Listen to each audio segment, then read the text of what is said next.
banding nggak? Nah, ini mau kan? Ya, air aja ya. Iya dah, ya aku langsung masukkan ya. Ya oke. Ya aku mau sana. Bagian banding pidana di mana? Sini Pak. Sini, banding. Sini Pak. Harus masuk Pak. Aja.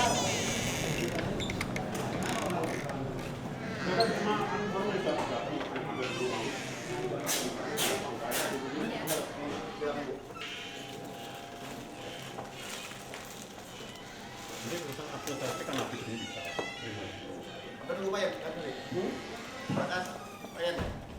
Iya, Pak.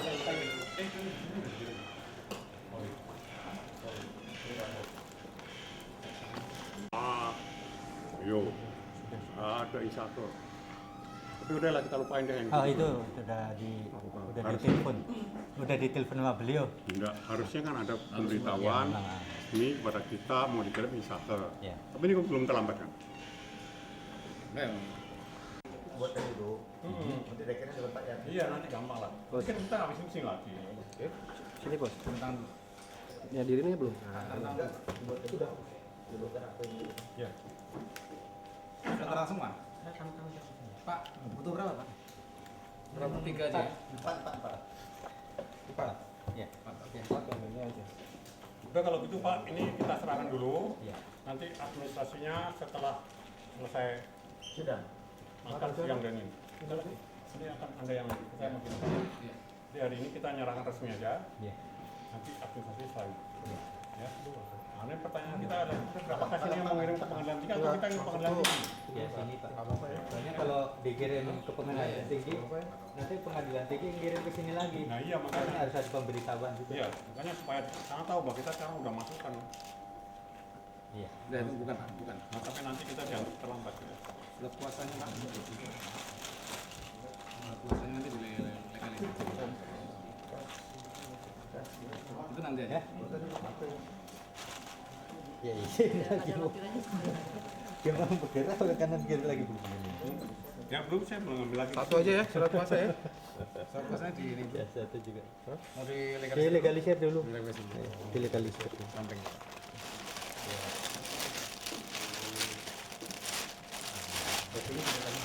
Sama-sama kopi. Kopi tinggal sini. Ya kopi. Rangkap 4 Pak. Jadi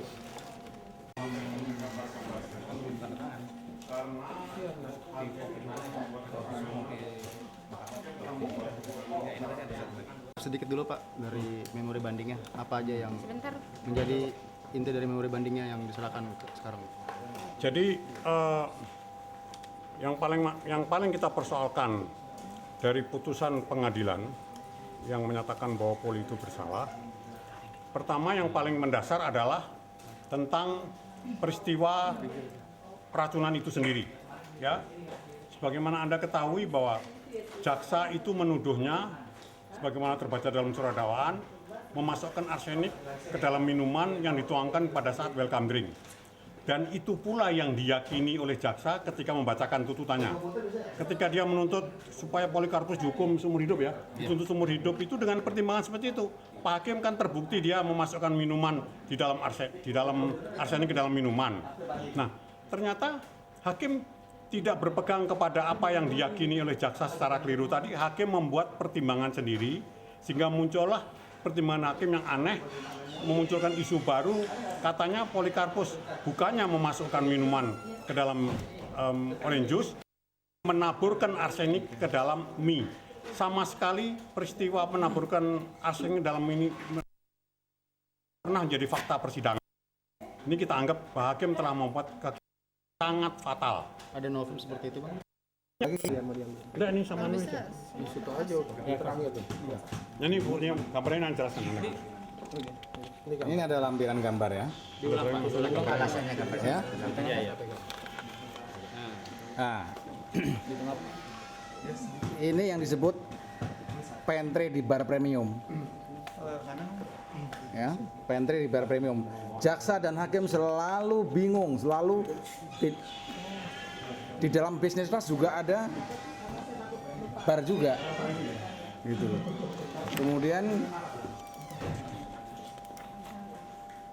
bahwa terdakwa Dan kami merasa putusan Pengadilan Negeri Jakarta Pusat untuk Polikarpus tanggal 20 bulan 12 2005 adalah sangat-sangat tidak adil. Kami merasa para jaksa dan hakim hanya melempar bola panas dari tangannya, sama halnya dengan para penyidik di kepolisian. Kami menganggap bahwa putusan itu hanya sebuah dongeng, sebuah akal-akalan yang sama sekali tidak berdasar pada fakta persidangan, hanya atas dasar asumsi-asumsi belaka. Jadi bahwa siapa yang melakukan pembunuhan, apa motivasinya, di mana dilakukan, dengan cara apa dan bagaimana itu dilakukan, mengapa melakukan, bagaimana caranya, bila mana itu dilakukan tetap tidak terbukti.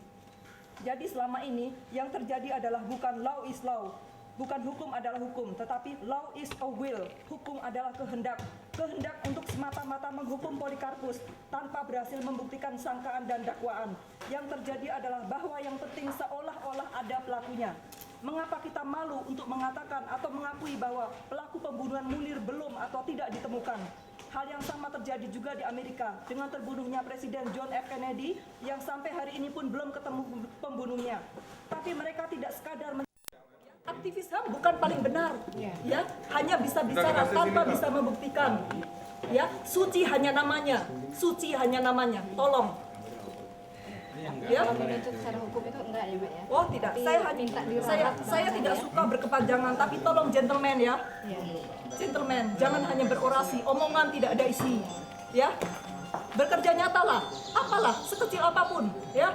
Ada orang tidak bisa makan, kita punya 500 perak.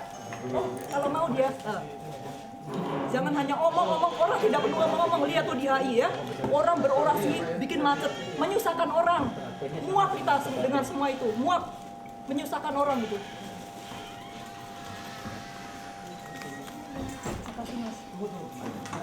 duduk dulu, Bu.